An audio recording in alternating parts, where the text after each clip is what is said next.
রাজধানীর মিন্টো রোডে DB police কার্যালয়ের সামনে অপেক্ষায় রয়েছেন ব্র্যাক বিশ্ববিদ্যালয়ের সাবেক শিক্ষক আসিফ মাহতাবের বাবা মা। ছেলের সঙ্গে অনেকবার যোগাযোগের চেষ্টা করেছেন, কিন্তু কোনো খবর পাচ্ছেন না তারা। মিন্টো রোডে উৎকণ্ঠা নিয়ে দাঁড়িয়ে থাকা আসিফ মাহতাবের বাবা শাহাবুর রহমান সাংবাদিকদের বলেন, কী কারণে ছেলেকে ডিবি পুলিশ পরিচয়ে তুলে নিয়ে আসা হলো তা আমরা জানি না। আমরা ছেলের খোঁজ নিতে মিন্টো রোডে এসেছি, কিন্তু এখানে কেউ কথা বলছেন না।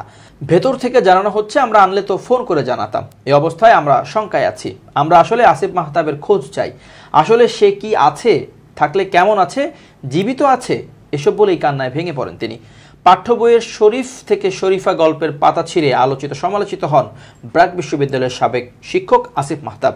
গতকাল শনিবার দিবাগত রাত 1টার দিকে আসিফ মাহতাবকে উত্তরার 9 নম্বর সেক্টরের 10A সড়কের বাসা থেকে ডিবি পরিচয়ে আটক করে নিয়ে যাওয়া হয় বলে অভিযোগ করেছেন তার পরিবার। এরপর সকালেই তার বাবা মা আসেন মিন্টো রোডের ডিবি অফিসে।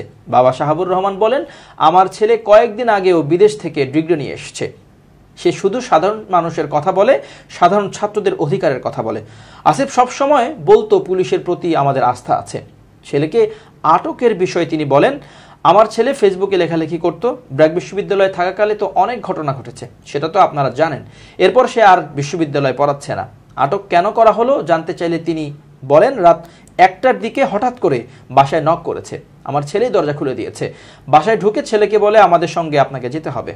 বলা হয় কেউ নড়াচড়া করবেন না। সবার গায়েই পুলিশের পোশাক ছিল।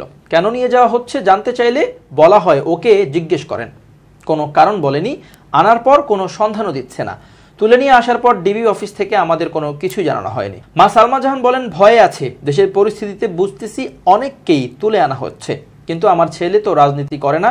তাকে তুলে আনার সুনির্দিষ্ট কারণ তো আমাদের জানাতে হবে, সেটাও জানানো হয়নি। এখন ডিবি অফিস থেকে কোনো সাড়া পাচ্ছি না। ছেলেকে নিয়ে উৎকণ্ঠায় আছি। আটকের 4 ঘন্টা আগে সামাজিক যোগাযোগ মাধ্যমে একটি পোস্ট দিয়েছিলেন আসিফ মাহতাব। সে কারণে তিনি আটক হতে পারেন বলে ধারণা বোন নাফিসার। আলোচিত শিক্ষক কোটা সংস্কার আন্দোলনের সমর্থনেও মাঠে ছিলেন। সর্বশেষ ফেসবুক স্ট্যাটাসে আসিফ মাহতাব লেখেন, আপনারা জানেন অনেক মানুষকে কোনো ভ্যালিড কারণ ছাড়া গ্রেপ্তার করা হচ্ছে। আপনারা এটাও জানেন আমি আপনাদের পাশে 100% ছিলাম, এখনও আছি। এই অপরাধের কারণে আমাকে যদি গ্রেপ্তার করা হয় কিংবা গুম করা হয় তাহলে আপনারা কি করবেন? তিনি আরও লেখেন, না আমি ভয় পাচ্ছি না।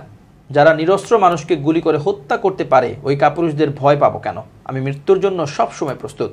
সবারই মরতে হবে, এটাই সত্য। কিন্তু আমি জনগণের মাইন্ডসেট বুঝতে চাই। এই উম্মাহ কি এক, নাকি এই উম্মাহ স্বার্থপর বিভক্ত?